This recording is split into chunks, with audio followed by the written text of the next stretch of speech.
cult fan base like... Yeah, no, the shit's sick. The vending machine goes both ways and pulls both. I'm not gonna lie, I think he's kind of just had Stockholm syndrome. I think he doesn't really love her. I ain't gonna lie, Kaneki's literally the definition of fucking schizophrenia. If you exclude the horny nigga shit, then honestly, even though he's doing moves where like he's snapping his bones, he can still feel the bones snapping.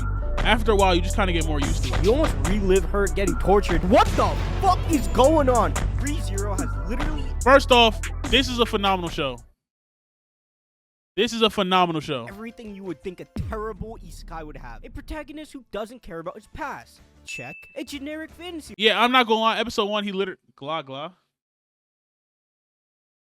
I mean, glah, glah. So confused. Oh, but literally, episode 1, he gets 3-0. Not all that to me. This is phenomenal. I mean, I guess it depends. It really depends on like what you like. How about it? Episode 1, this nigga literally gets teleports to another world, and he says, fuck my parents.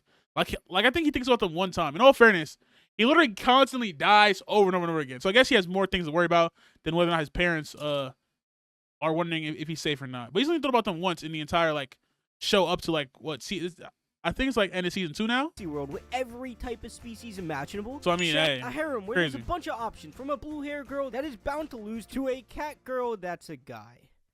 When the fuck did that happen? Unfortunately, check. Oh yeah, it did happen. Yeah, that was fucking disgusting. Like, this is just a mix of Mushoku Tensei and Steingate, except it's just a million times worse. But when you keep watching and watching and watching, it hits you. This isn't Steingate meets Isekai. This is Mushoku Tensei meets Tokyo Ghoul meets Game of Thrones. And once you realize this, your greatest fear hits you. You found an Isekai that actually fucking slaps. But it's... Whoa. There's mad that are good. Mushoku Tensei, great. Reincarnate as a Slime, great. I think that's it I can think of off the top of my head. Season 1 of Sword Art Online, fucking phenomenal. Birthed the entire Isekai generation for real. But I think that's it off the top of my head. That's really great. It's time to dive Overlord's pretty good. in and find out why it actually That's about takes it, though. the ideas from Tokyo Ghoul and Game of Thrones and puts them into an Isekai to make a... I said Game of Thrones because of the sheer fact that there's a lot of like nobility and shit like that. Reincarnate Slime is fire, bro. I'm not gonna lie. I see a lot of niggas hating on it because like hating on this season, which I just don't understand. But I get it to an extent because they're thinking of it in the sense of like, okay, the first couple seasons was a lot about fighting, but this one isn't. This one's more about like world building, and a lot of niggas not fucking with it. Like I can relate to those people in that sense because it's like, okay, I get it. But we're talking about a show that like since episode 1, the world has been ever expanding. The only difference is now they have to get into politics because guess what? The fucking leader, the fucking main character is a fucking like a ruler now, so you have to get into politics. You literally have to, and the show literally presents itself as something that will get into that at some point. Like from episode 1, the nigga becomes a fucking ruler. A product that is unlike any other in anime. But listen carefully, real carefully here. I'm gonna talk about what it does wrong as well. I know. Calm down. I swear, it won't be too bad. Now, I don't need to go on about why Isekai is considered to be dog shit. Whoa, I fuck with Mushoku Tensei. It's great. I have another video on it here, and also, that's the intro of every YouTube video on Isekai ever. But long story short, Isekai is like a K-drama. They're all the same fucking story, okay? Yeah. Well, not. No, a lot of them are. The only like exceptions would be actually no. Even Reincarnated Slime has a very general premise. Because we get super unique. I'm a spider, so what? I'm not gonna lie. I saw a notification for this. Or, like I always see it, but I never watched it. I've never watched it. No, Ascendance of Bookworm is pretty good. Ascendance of Bookworm is pretty good, solely because of the fact that it's different from these shows. Concepts every once in a while, like being isekai'd into a vending machine. This is why I need to stop That's watching fucking anime, weird. because how does the vending machine get more pull than all of us? Alright, when I jumped into ReZero, I'm sorry, the vending machine is buy or pan or whatever the fuck. The vending machine goes both ways and pulls both. What kind of anime title is that? Don't ask me questions. I had pretty high expectations from hundreds of comments. That question telling on the me answer watch to. it, even running a poll on what I should look at. What's the best part of ReZero? It's the story. It's not the world. The world's fucking shitty. I mean, it's not shitty, but it's not that good. But the story's pretty fucking good. I guess the characters. I guess ReZero's only good as how much you give a fuck about the characters, really. Because if you give a fuck about the main character, then you're really gonna like the show. If you don't, it's just gonna be mid. It honestly really depends. Out for, but you guys voting for characters over story. World is great in the novels. Okay, I'm not sitting down reading fucking novels. At that point, I might as well read a book. If I'm gonna read a book, I'm gonna read Percy Jackson, nigga, or The Maze Runner. I'm not reading this shit. Watch it, I was like, Ram I need definitely has a images. cult fan base like no other. And I can confirm, Ram has a cult fan base like Yeah, no, the shit's sick. She's like 12. Rem's literally like 13. Hold on. No. She's a teenager though. She's absolutely teenager. She's absolutely teenager though. Picture book ass nigga. I'm literally a nerd. What? What are you on about? Oh, she's 17. Never mind. Okay. It's not as bad as I thought. I'm thinking she's like 12. And I guess she's 18 now.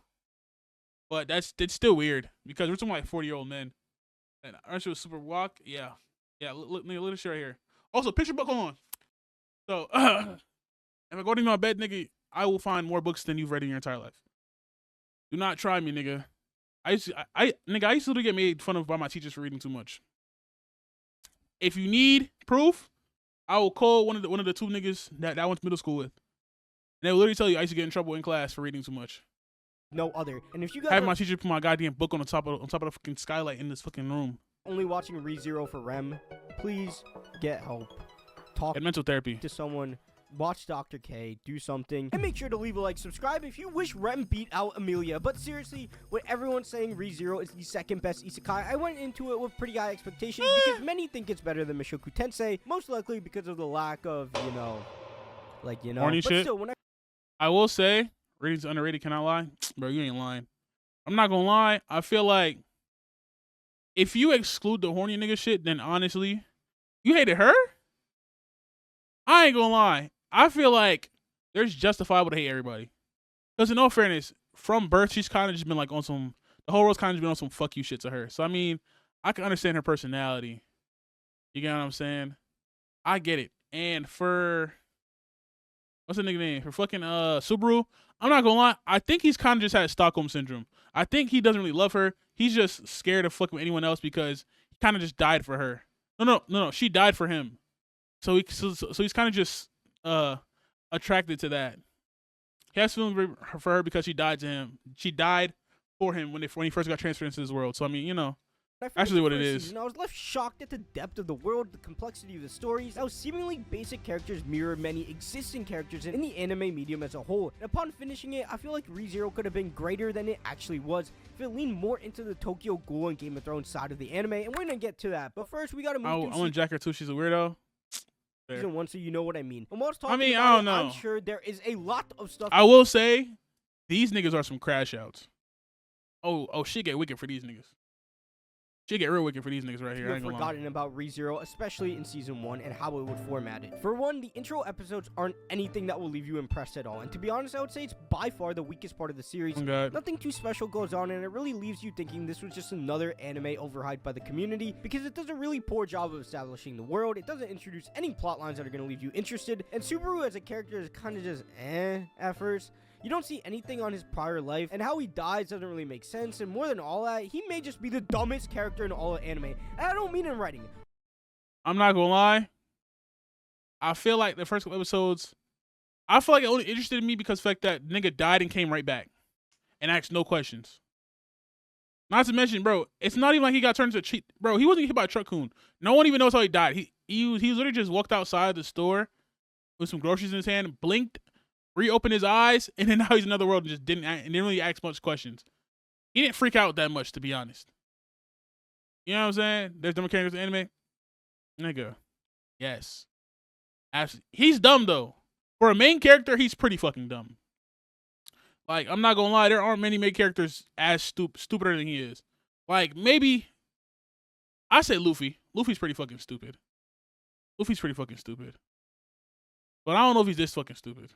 I mean, like, his character literally has a low IQ. Like, he's just an idiot. And upon completing it, you start to turn a corner on him. The Kanaki connection starts clicking for you. Both start off as overly hopeful and gleeful protagonists, only for them to get real dark. Real dark, real fast for both of them niggas. Oh, I'm not gonna lie. Episode 1, no. See, here's the thing. Goku's not stupid. Goku acts stupid, but he's not stupid. Like he's gonna. Oh, how to put this? Goku is the definition of like a human, a Saiyan that was raised on Earth.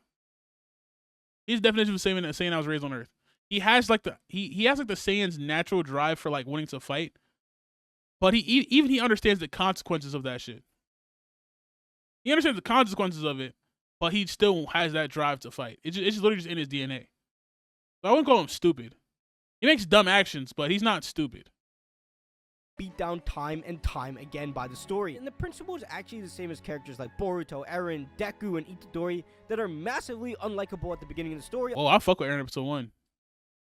Episode 1, I fuck with Eren. The second I saw my boy bro, I watched season 1 in 2013 when that shit first dropped. When I saw my nigga Eren crashing out season 1, all these niggas was like, oh yeah, this my dog right now. It's my dog now. At the moment where they click for you and you realize they were put on this pedestal to be torn down. And I know I probably just spoiled Boruto for some of you, but let's be honest. Y'all weren't watching or reading that shit anyways. But Fair. The story started improving drastically when you hit the mansion arc, where ReZero starts to add in lots of slice of life elements that Isekai so often neglect, with Subaru basically just chilling in the house and making genuine connections with the characters, only for him to die time and time again. And I think his ability can make this part seemingly drag at times, but it creates much needed characterization for the supporting cast. And speaking of his ability, at Mint Mobile, we like to do the Yeah, I'm not gonna lie, there's no explanation for that power. Literally just a fucking evil witch likes him and is addicted to him, so he just can't die.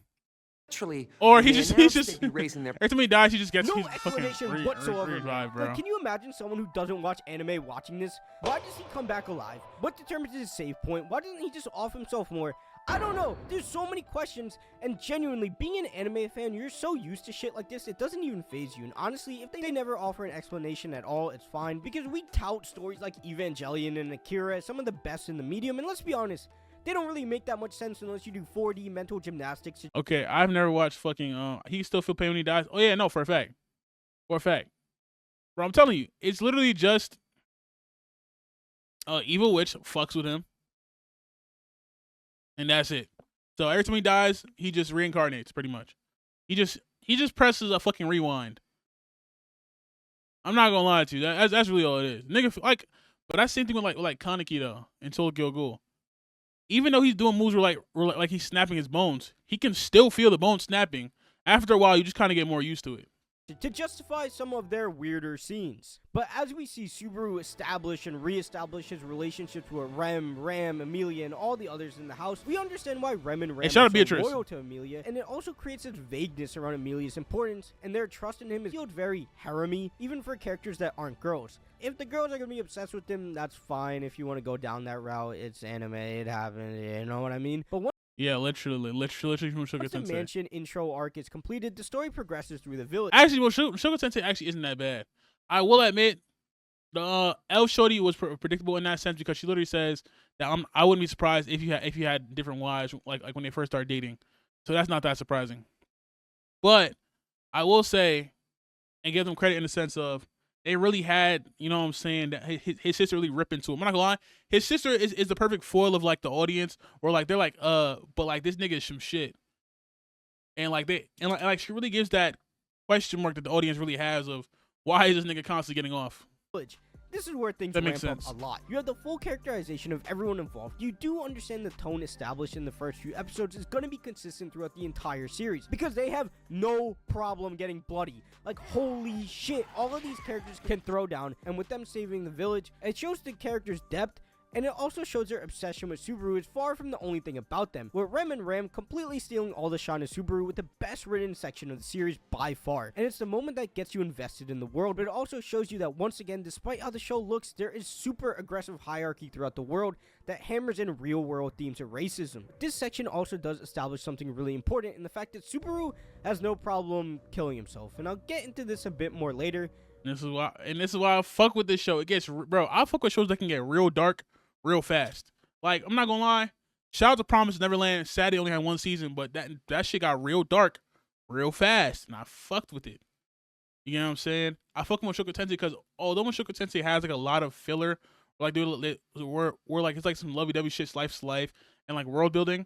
When that shit gets dark, it gets real fucking dark. Nigga, season 2 literally opened up with him having ED, depression, and all these other shits.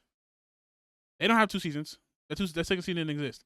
Mushoku Tensei season 2, bro. Literally, there's a whole scene in season 2 where the man literally puts a sword to his throat because a girl that like he had feelings for, he got drunk. A girl he literally had feelings for and like couldn't get it up for. He's just like, yeah, I don't really. He's basically like doing like locker room talk with the bro, and bro's like, bro, chill out. She's right there. and as always with all shows, he's not really locked in. I know what you're talking about. I only had one season. I don't know what you're talking about. I had one season, but anyways, and literally, bro, keep in mind this man's literally like a sword king or some shit like that now, right? Fast as shit. This man literally finds a sword, really finds a knife on the ground, put it straight to his neck immediately. And had that shit got kicked away from by the only person in the entire fucking like town area that could have stopped him was right next to him. Like when that shit gets dark, it gets real fucking dark, real fucking fast. That's why I fuck with it. It's a nice balance.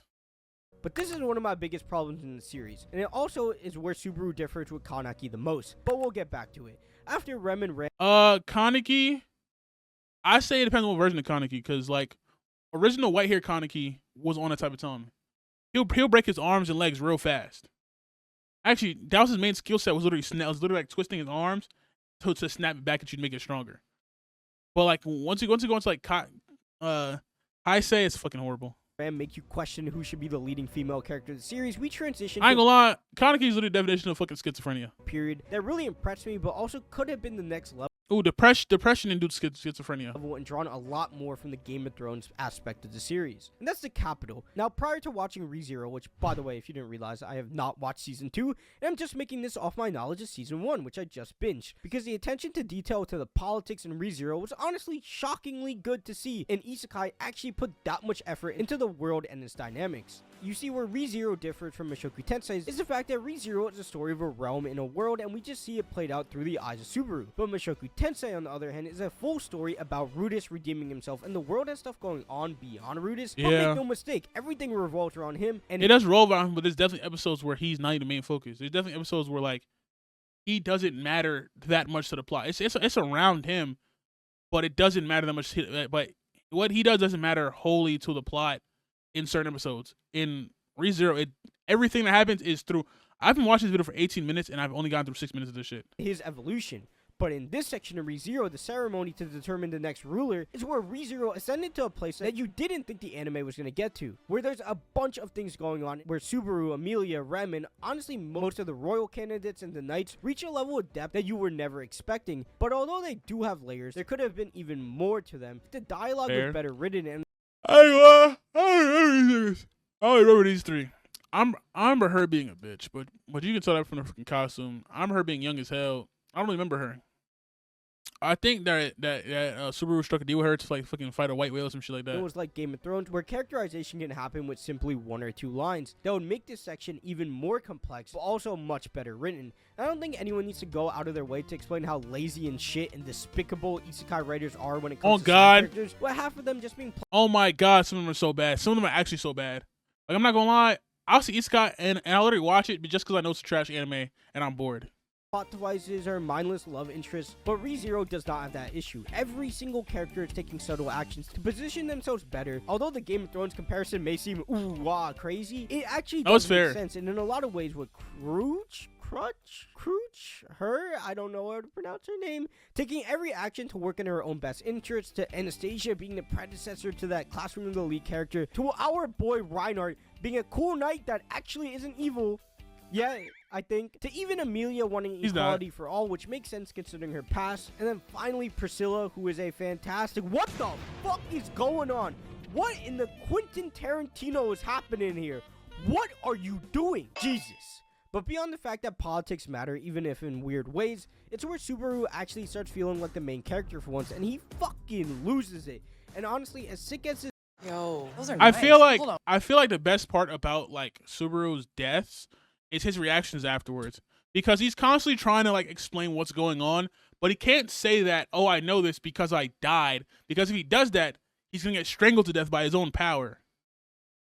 And the way it comes off is either he looks smart or he looks crazy, or some combination of smart, crazy, and just stupid. These Nigerian princes need to stop calling me. Better start blocking numbers. What? Nigga, well, you better enter your sassy nigga era. era and start fucking blocking numbers. Period, nigga. Bro, I Fuck. was cringing so bad. Like, I actually wanted to take my eyes out. This is like when you got a friend in your class and you're doing a presentation and he make a joke and type nobody laugh. I don't know who gave Subaru permission to feel like his opinion mattered, but holy fuck, I think Amelia would have permission to kill his ass right there out of pure embarrassment. Now, jokes aside, I wasn't joking. Why did he do that shit? But him doing this was needed for his character because it's the writers making one final push to show this cheery attitude that he wants everything to go his way and everything should be right and just in this world of unjust people. And even though he gets checked like crazy and dog walked for his actions, in the modern world, we would all back his opinion. But even so, he did get his ass beat real fucking bad. horribly. I think too, between characters in the show giving Subaru an insane glaze fest all the time, it's nice to see the writers actually not care to humble their main character for once. And it really did remind me of Kaneki, because Kaneki was always willing to fix the world no matter what, even if it meant becoming a martyr and sacrificing himself. And Subaru here starts slipping, and when he loses it at Amelia, I'm surprised bro didn't just jump out the window and run that conversation back. Because what this scene is to Subaru, this level of breakdown he had on Amelia was honestly shocking to see in anime. I'm not gonna lie, bro. This is what I'm saying in a sense of, bro. The best part about Subaru's death is like once he comes back and he starts like frantically trying to stop it. Like actions is one thing, but when he tries to explain it, because one he can't say his power. He realized that very early on. If he says anything about his power, he'll die or get strangled to near death or whatever else, right? But trying to explain it, you're literally just looking at like a crazy person. There's no other way to put it other than you're looking at a crazy person. That seemed like it was going to have a really static MC, to him changing drastically, admitting his own selfishness to be needed and required. But it was a good reminder that this is a pretty normal dude, and although he is loved by the characters in this world, he's in no way a hero or the strongest in the world, and the realization and thought of him being useless is what drove him to the Oh no, he's strong as shit though. But end of season 1, that nigga is strong. End of season 2, that nigga strong as shit. point of snapping like this. Although how him and Kaneki got there is different, the suffering is all the same, with both of the characters giving into their own desires in these dark and eerie worlds that have MCs that... I feel like differences for Kaneki is, from the start, he was a regular ass nigga, got betrayed and then almost eaten by a girl he just wanted to go on a date with.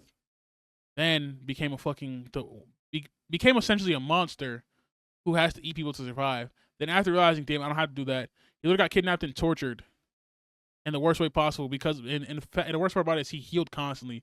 So that's just gonna fuck with your mental either way, physically and mentally tortured at that point, right?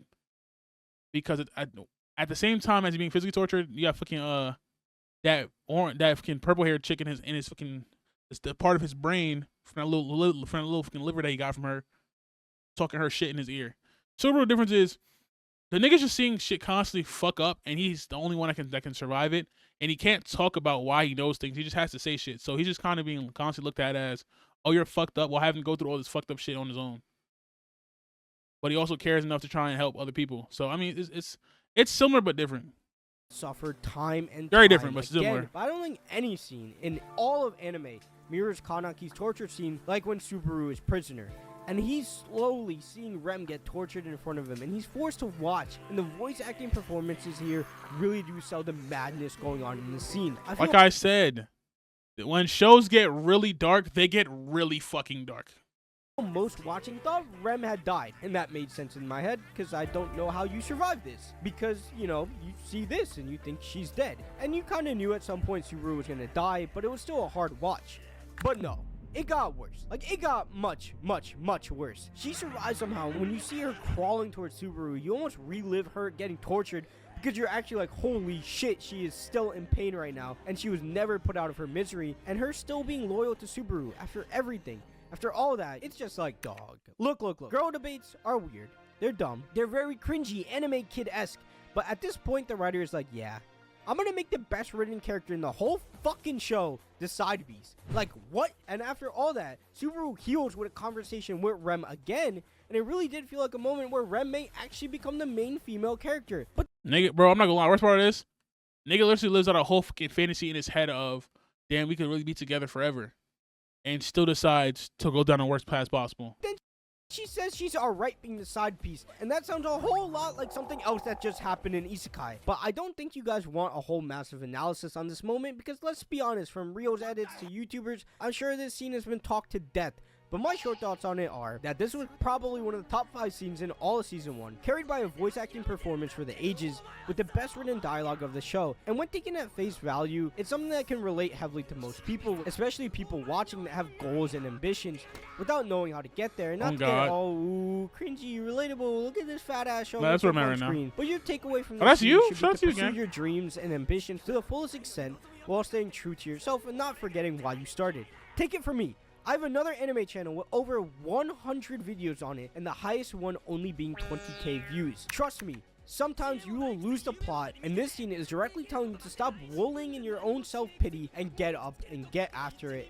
But don't lose yourself in the process. But that cringe speech I just had aside, we're gonna jump to the end because I gotta get this. Okay, there's nothing holistic about this shit. It's kind of just fucked up. Some of my more holistic thoughts on ReZero, because I got a lot of good and a lot of bad. Now we're skipping over the battle because, long story short, super epic fight plus Crooch Camp and Julius are all really good and deep characters that have more depth than all of My Hero's cast put together. And also this guy, yeah, he kinda sucks, but I swear his voice actor plays every crazy cool villain in anime. He does serve his purpose well enough, but needless to say, I was pretty damn shocked at the end. For one, the fact that Subaru made his want for Emilia clear was pretty surprising, because most of the time in anime they beat around the bush with this kind of thing, and they don't really like to address love even in shows like this. But yeah, no, Attack on Titan's the worst one because it's literally a fucking it's literally just from season 1. Niggas know that Mikasa wants Eren, but Eren's just like, fuck you. And then it literally took for him to fucking die for him to be like, damn, I really love her though. You just fucked the entire world, and then you decided that you want a relationship. No, die. But he just straight up said it, and she reciprocated, I think. To be honest, I don't really know how she felt about it. I don't remember, but I don't remember her saying anything actually. I'm not gonna lie. I ain't gonna lie. This season right here was fucking tough to me. I'm not gonna lie to you, man. Because at the time when I first watched this shit, as a nigga that couldn't really express his fucking feelings, bro, that shit was tough. Nigga popped up after getting nigga. Last time we saw her, they got into a fight. And actually, no. Last time we saw her is when like she looked at him and saw the crazy nigga. Nigga popped up, saved the day. Said, she says, "Why are you always trying to save me?" Nigga said, "Cause I love you." Rode away, boomed himself. Yeah, like I think they're a thing. Tough. You know what I'm saying? It was a little unclear to me. I don't think they are. What's crazier is when he told her about the side piece, and she ain't know who Rem was. Now look, I'm a dumbass, so when Rem was missing that whole last sequence, I was like, that's weird. Maybe I missed something, like she was drained from the whale fight, and it was just really weird, especially with Ram popping up and not asking about Rem. But when this happens, I was like, oh shit. This story is really just getting started. All the pieces are on the board, and with all the action going on and aspects of the world being introduced and fleshed out, I realized that the end of the capital arc was really the end of the prologue. And this is where things are going to get intense and messy, and honestly, I can't wait to watch season 2, but it's time for me to jump into what I really like, and what I thought they could do better, and then what I hated. Now, in terms of what I really like, the split between the characters and the story as of right now makes sense to me, because the story is paced really awkwardly, especially in transitioning between the mini arcs, and at many times I felt like I missed a really important piece of dialogue, or even missed an episode. It's like, why is she doing this, and like, who is this again? And then it's like, oh shit, we're back here. I wouldn't say the anime needed more episodes. I think they just need to get better at introducing plot points, because the writers really like that Game of Thrones style where you introduce something at one point and give more depth to it later, and it works at times, and other times it feels like, I will say they I ain't gonna lie, him especially, his story, they'll literally introduce like a small part of it, and then they'll just ignore it for a whole season. Literally, his whole story was literally ignored for like an entire season. It was insane. The information was being held out just for the sake of being confusing, and to juxtapose that to the characters, they're all really good, even the smaller ones, like we discussed. And I think the key to supporting characters is giving them actual desires. Most anime just give them a unique personality, a unique design, so you know they're important, but here, they actually all have wants. Shield Hero is a good fucking isekai for season 1 only. Season 1 only is fucking phenomenal. Loyalties, motivations, with very little contradiction to those affiliations throughout the story. Just kind of bored but me. With that being said, some of the things that I thought were good but could have been great is the world and the politics. And I know I talked about it earlier, being better than most isekai and how it could be more Game of Thronesy. But some of the ways I think they could have actually done those improvements is by showing off the regions more, at least in small part, and give more depth and connection to the other characters and their wants. by actually showing them. And with that, the politicking would have hit a lot harder. But I think the reason you don't see much of their other regions is because of the fear ReZero struggles with. And that's what having scenes without Subaru. There's almost no scene in the anime that doesn't involve Subaru. So you don't get to see some of the characters' plot or even why they want what they want, which is cool and fair enough because he's the main character. But I feel with a story that's carried so much by its world and not just its MC, they really should have gone the One Piece route, and when transitioning to the capital arc, have a 2-episode run where Emilia's whole camp is not in the show and give context to all the other camps. I understand that, and I do agree with it, but I will say in the sense of how I brought before, how like the world and this one is kind of seen through the eyes of Subaru, it kind of doesn't make sense in that context for the writers to do that, because if the show is made in the sense of, oh, the whole world's being seen through the eyes of Subaru and da-da-da-da, it makes sense why most of the stuff is, so you don't get much background, and that's why it may not hit as hard, because guess what? Subaru's on Team Amelia. You're supposed to be on Team Amelia. You're not supposed to care about what the other people want that much. You get what I'm saying? You're supposed to understand it. Like her right here, this is literally one of the first characters you meet before Amelia. So I understand that sense, but I will say you don't need to know that much.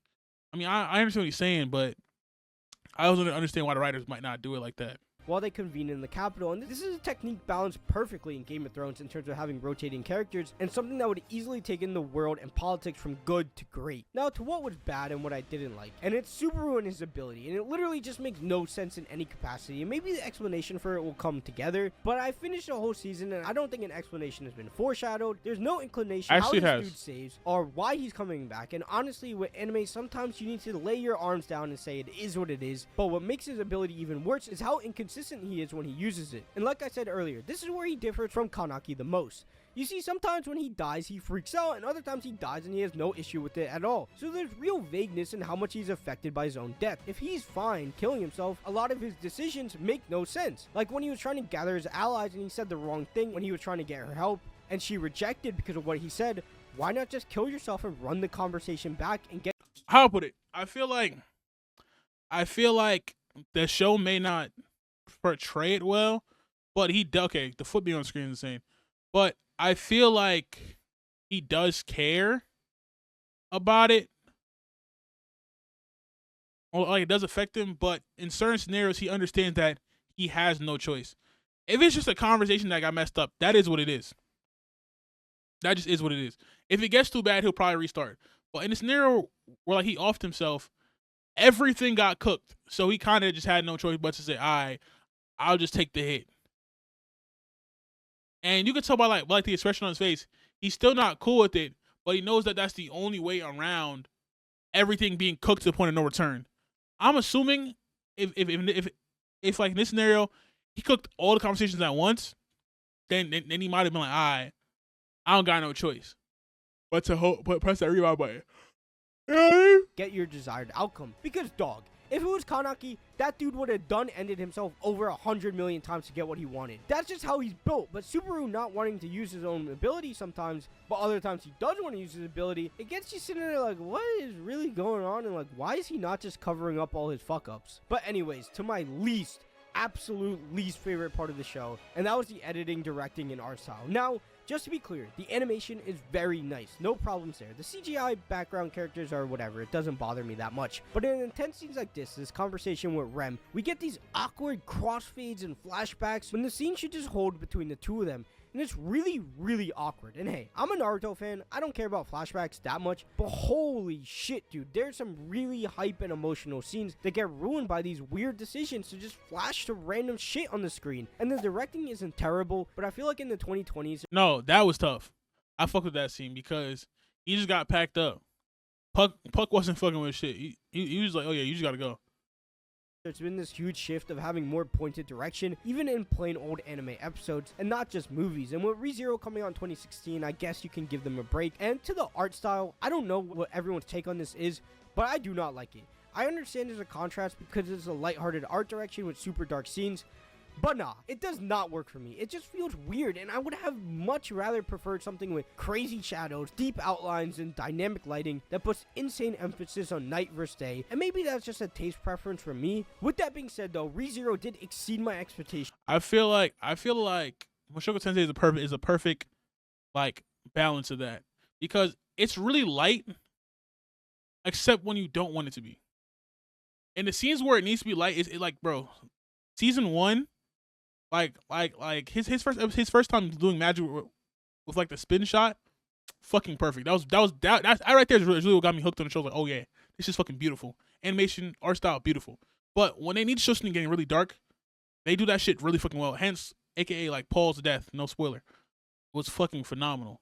From what I thought it would be, and I hear season 2 is the next level of the next level. So be on the lookout for that video soon, and check out this video on why anime villains are the best part of anime. And make sure to leave a like, subscribe, and don't forget, we're just getting started. We're gonna stay consistent, and I will see you in the next video. W. Perhaps you know me. W. Hey, W Kish, man. I'm not gonna lie. Oh, season 3 is coming soon. I'm not gonna lie. I can't wait to watch that shit. I will admit though, I ain't gonna lie. This nigga right here, I've seen a couple of his videos. I fuck with him. We're finna watch this video tomorrow. I gotta go to sleep though. So hey, chat, y'all be safe. This video gonna be posted tomorrow probably. Probably both of them gonna be posted tomorrow. Hey, bye.